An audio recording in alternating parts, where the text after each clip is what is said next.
Welcome back, dear friends. If you've ever found yourself stuck in a relationship that feels both incredibly meaningful and overwhelmingly painful, where love and suffering seem inseparable, you might just be in the heart of a karmic marriage. Today's topic is one of the most requested and resonant ones. What are the challenges of karmic marriages, and how can we use timeless Buddhist insights to transform the suffering into strength and the conflict into compassion? Relationships are already complex, but karmic marriages take that to another level. These aren't ordinary unions. They are forged in the fires of past lives, born from unresolved emotions, unfinished lessons, and soul contracts signed long before this lifetime began. When you're in a karmic marriage, it's not just your present self that's involved, it's the entire history of your soul and theirs, meeting once again to continue what was left undone. But with that depth comes enormous challenge. Karmic marriages can feel like paradox, full of love, yet full of pain. They are intense, confusing, sometimes exhausting, but they always demand one thing: growth. And the ancient teachings of Buddhism can help us walk that difficult path with greater clarity, peace, and compassion. Let's begin with a simple but powerful truth. Buddhism teaches that all suffering comes from attachment, aversion, and ignorance. In karmic marriages, these three poisons often show up disguised as love, fear, and control. You might think you're fighting your partner, but you're actually wrestling with your own unmet needs, expectations, and wounds. Take the story of Enya and Michael. They met at a retreat in Bali and felt an instant connection. They got married within 6 months. But shortly after the honeymoon, their dream began to unravel. Enya felt abandoned every time Michael worked late. Michael felt suffocated by Enya's emotional demands. They argued constantly. But every time they tried to separate, something pulled them back. It was clear they were tied by something deeper. This is where Buddhist wisdom enters with gentle, radical insight. It tells us don't run from the suffering. Look into it, meditate on it, understand it. Because in the center of your pain lies the key to your liberation. So Enya and Michael began practicing mindfulness together. Instead of reacting, they learned to pause. Instead of accusing, they learned to inquire. What am I really feeling? What old wound is this touching? With time, they saw that their triggers weren't about each other, they were about their own inner stories, shaped by past relationships, and even, perhaps, past lives. One of the most painful aspects of karmic marriages is the feeling of being trapped in repetitive cycles. The same argument, the same hurt, again and again. Buddhism refers to this as samsara, the cycle of suffering. And the only way out is through awareness. Imagine you're walking in a circle with your partner, always stepping into the same puddle of pain. Each time, it hurts. Each time, you ask, why again? But if you become mindful, if you start paying attention, you can step aside. You can learn to walk a different path. But here's the catch, it requires both people to grow. In some karmic marriages, only one partner is ready to do the inner work. That creates imbalance. Buddhism teaches compassion, but also discernment. You are responsible for your own enlightenment, not for dragging someone else to their S. Let's talk about another couple, Julian and Mariko. Their marriage was filled with passion, creativity, and intense spiritual connection. But it was also filled with drama, jealousy, and control.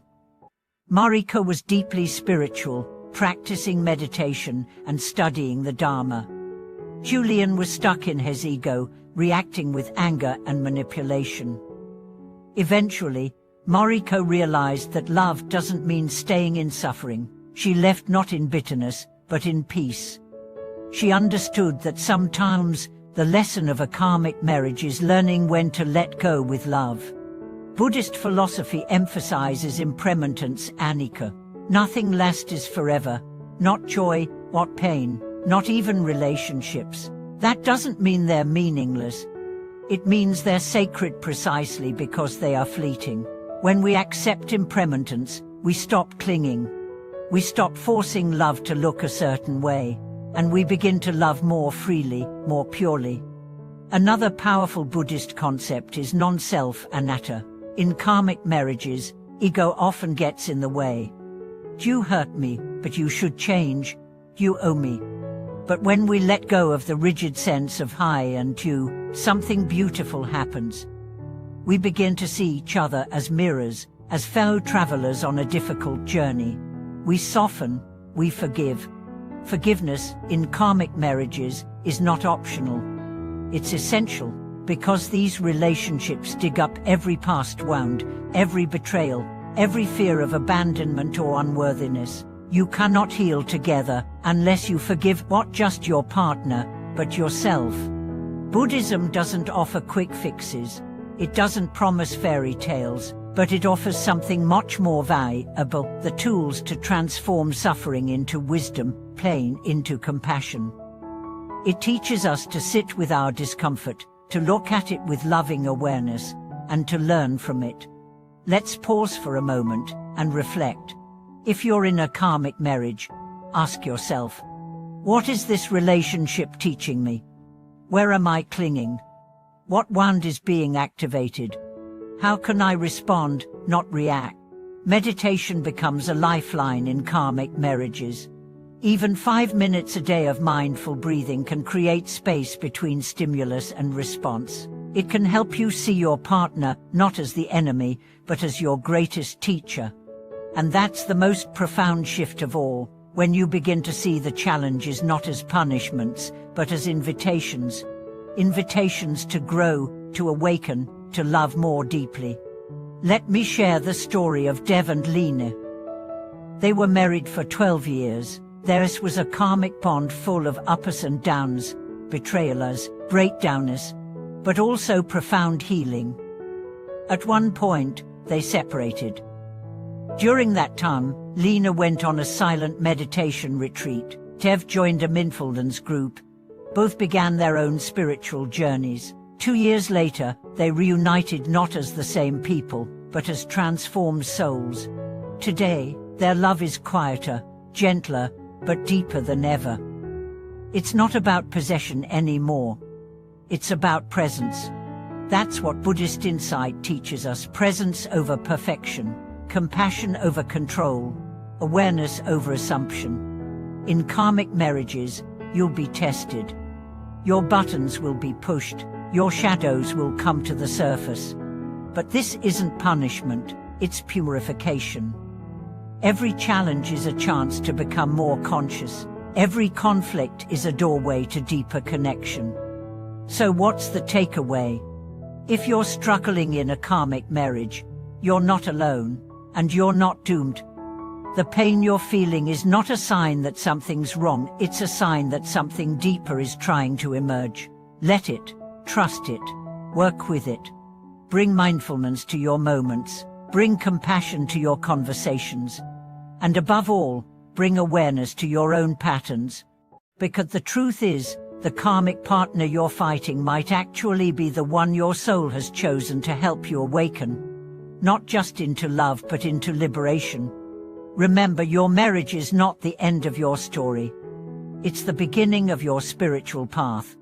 Have you experienced karmic challenges in your relationship? Have you used meditation, mindfulness, or Buddhist teachings to help navigate them? I'd love to hear your stories. Drop them in the comments. Let's create a space where we can learn from each other, support one another, and walk this path together. If this video brought you clarity or comfort, please like, subscribe, and share it with someone who might need to hear it today. Your support helps this community grow and brings these healing messages to more people. Until next time, be gentle with your heart, stay curious with your soul, and always remember, love is the path, but awareness is the guide.